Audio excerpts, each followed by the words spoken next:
यो चाहिँ हामीले हिजो लिएको मासु सुँगुरको मासु 1 केजी। अब हामी दुईजना मात्रै छौँ नि त दिदी बहिनी।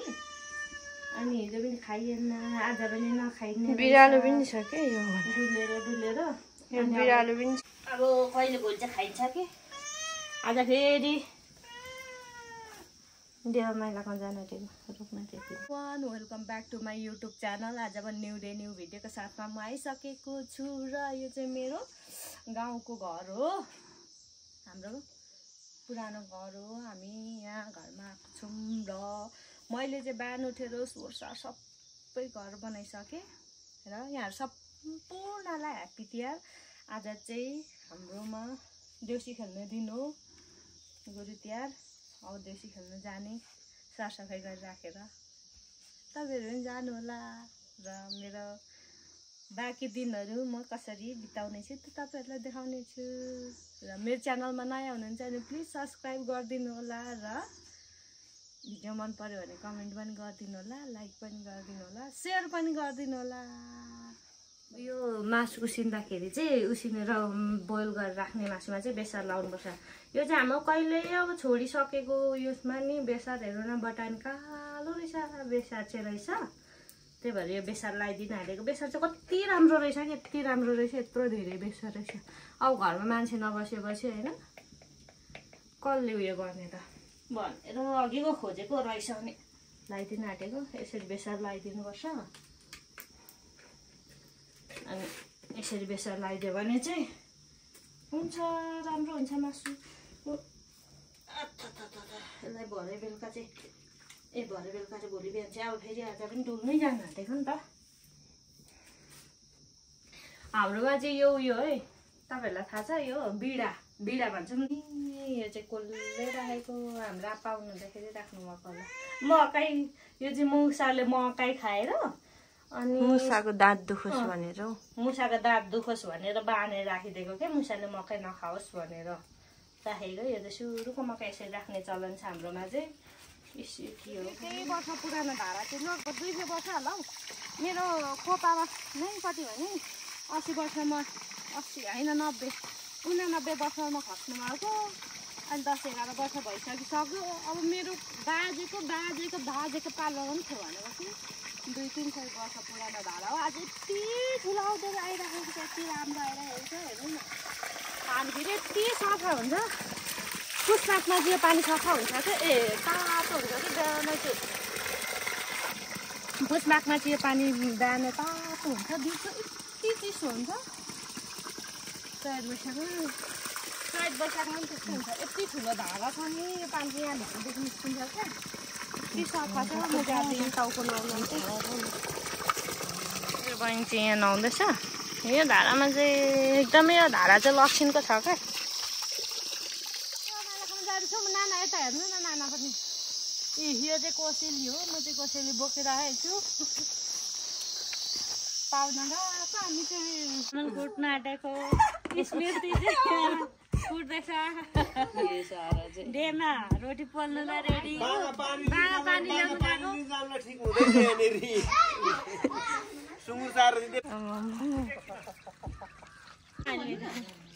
यस्तो भइसक्यो, यस्तो कुट्छौँ।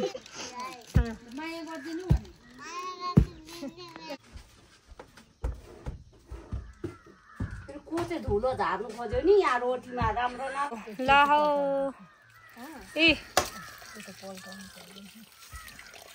सुँगुरको आन्द्रामा पल्केर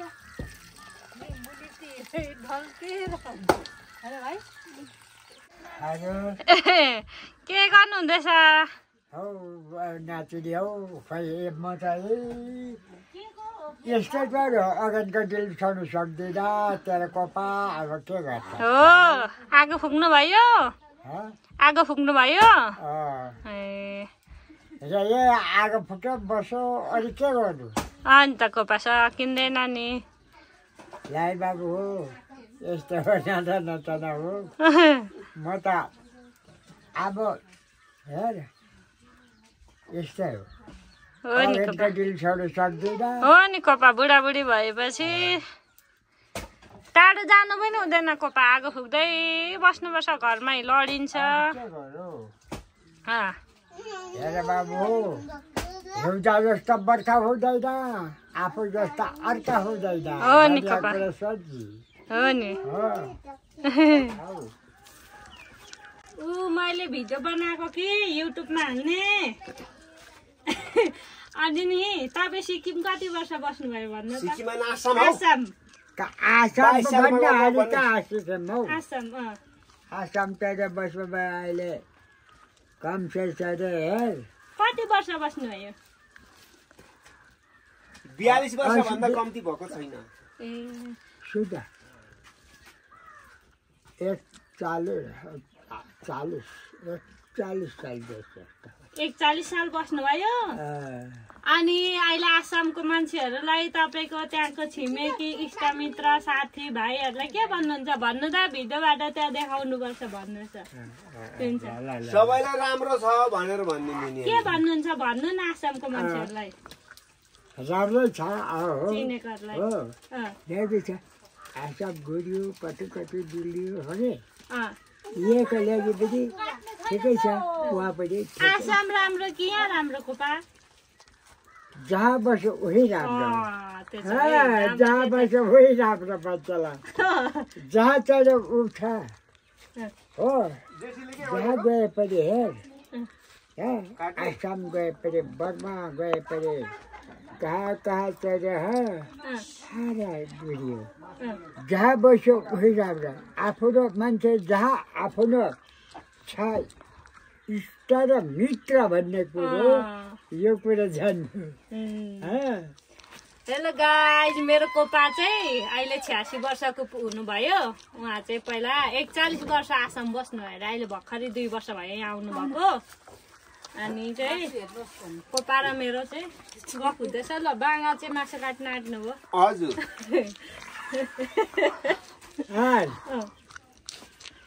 यस्तो कुरा चाहिँ बाबु अहिले अरू त केही पनि थिएन यहाँबाट चाहिँ म 22 सालमा आएको त उता छोरा त उतै जन्मेको 22 सालमा जानुभएको 22 सालमा बिहा गरेर जानुभएको कि नगरी कोमा लिएर कि नले मैले चाहिँ बिहा गरेको सँग ढुङ्गेमा मचिन्द्र भन्नेको घर मेरा कान्छा काकाको घर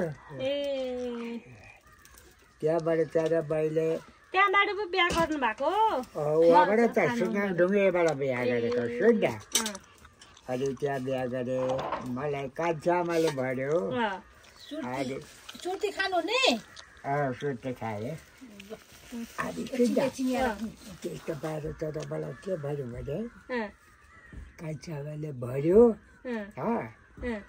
अनि यो कामकारीलाई मान्छे छ यो उठ त राख अब कामकारी मान्छे छ भने कोमा चाहिँ देखायो अनि चाहिँ सुन्दा हो लौ म त अब तरकारीको अल्लाले भइरहेको अनि मलाई त्यसो भनेर फुस लायो अनि त पछाडिबाट काली छ अहिले चुहारेमा मैले देखेको छैन चुहारे भने म पुगेको पनि छुइनँ मेरो साली काली छ मलाई चाहिँ उसलाई चाहिँ मन परेको हामीहरूको ऊ पनि मिल्ने पढेर मैले त्यो भने भनिएको थिएँ भने त फुइयाको ए साली चाहिँ मन परेको दिदी चाहिँ परेको पालाई मभन्दा चाहिँ 8 वर्षको जेठो कोमा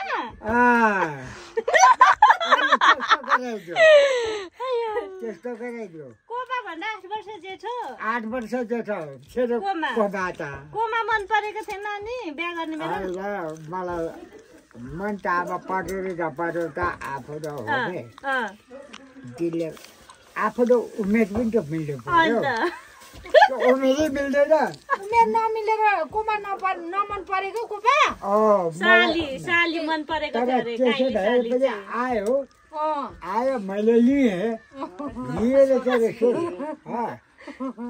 हरेक किसिम भयो मलाई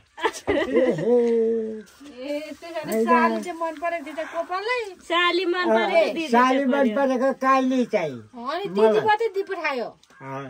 अनि बाट चाहिँ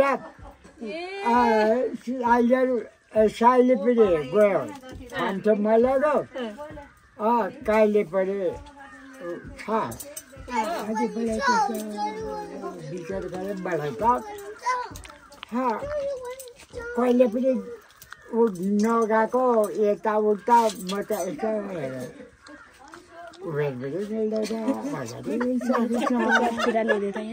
मलाई मन परेन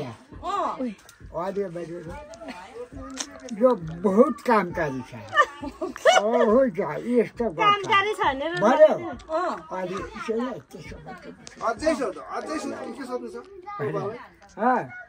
साडी चाहिँ मन पर्नु अरे कोपा मलाई उतै दिनु त मन परापरि हुनु पर्यो नि त हैन कोपा त्यसले नमन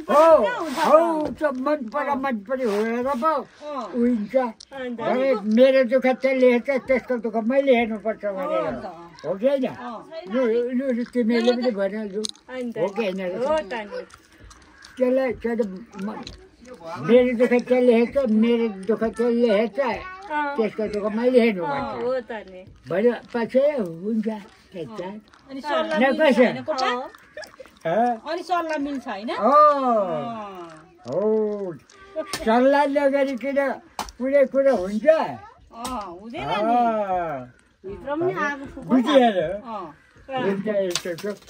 अनि मात्रै घरबार राम्रो हुन्छ हैन कोपा